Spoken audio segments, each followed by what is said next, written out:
2, 1. Wow.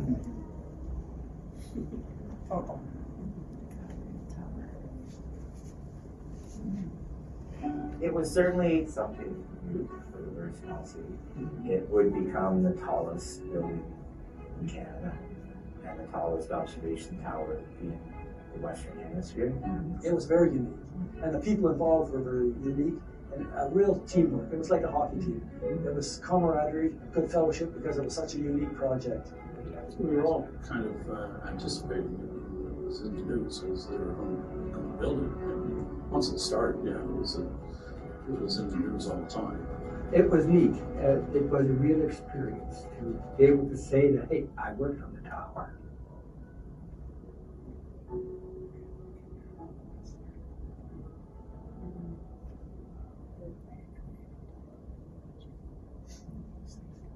I worked 3 summers as a ticket clerk in the old Canadian Pacific Railway Station, where the Calgary Tower now is.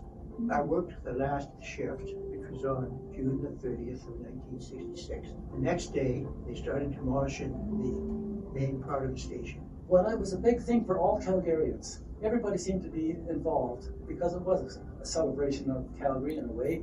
They broke ground in 67, began construction. It took 16 months to construct.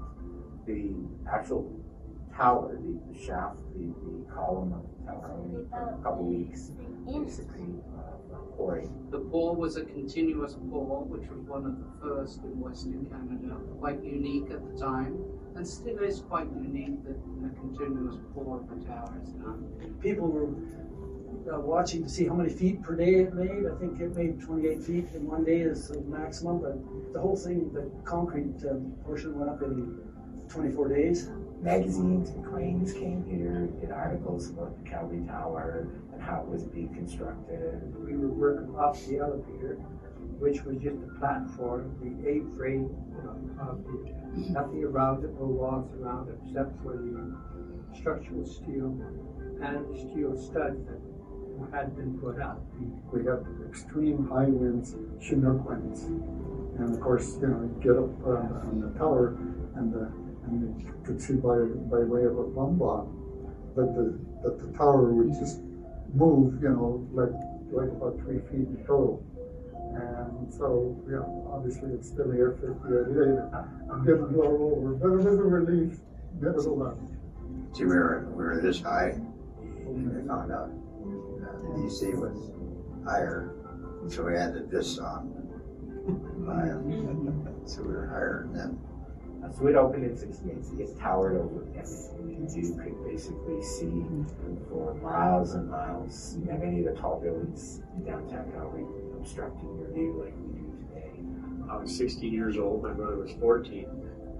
And we decided to be down here a little bit early so we could be the first people up the tower. Never seen that kind of view before. There was 4,000 people, I guess, that came into that first day of viewing. So being one of the first ones out of 4,000 was pretty cool.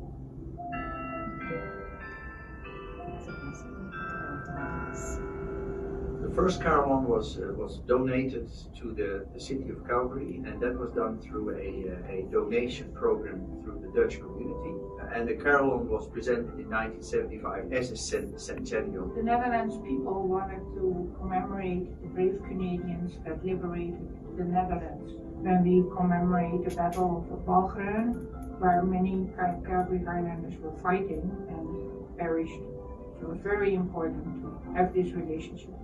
APCO came to the Calgary Tower. They were one of the sponsors of the games, and they came to the Calgary Tower and asked them if they'd be interested in having a giant Olympic flame on top of the Calgary Tower. And so they allowed APCO Gas to build the cauldron on top of the tower, and that the rest is history. It became the world's tallest Olympic flame. In 2014, Aspen Properties was looking for a proposal to light up several parts of the tower.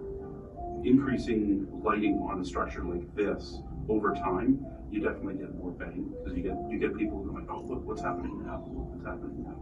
So the first phase included illuminating the underside of the scoop, and then on the roof line, we put 24 floods to evenly illuminate the curved roof. And then on the very top of the crown that we see, we placed 12 floods. It's been an amazing project. I haven't been downtown for a long time. You see it and I said, well, yeah, we worked on that dark tower. Although dwarfed by so many other buildings, it's today still just iconically, that's Calgary, and you get it like instantly. I use it as a focal point, you know, just navigating around the city in Calgary. It's not going to get taller, but it's still going to be important to Calgarians, important to the history, important spiritually.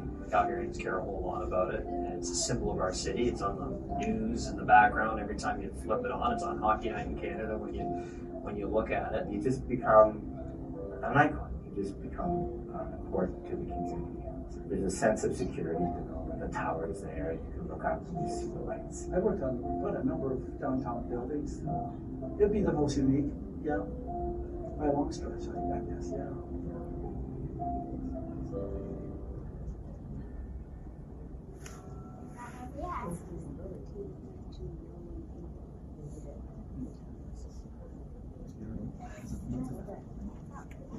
This is a picture. It just tells us what history is. Oh, that's it. That's cool. Ingat niya, yung mga panalangguya niya.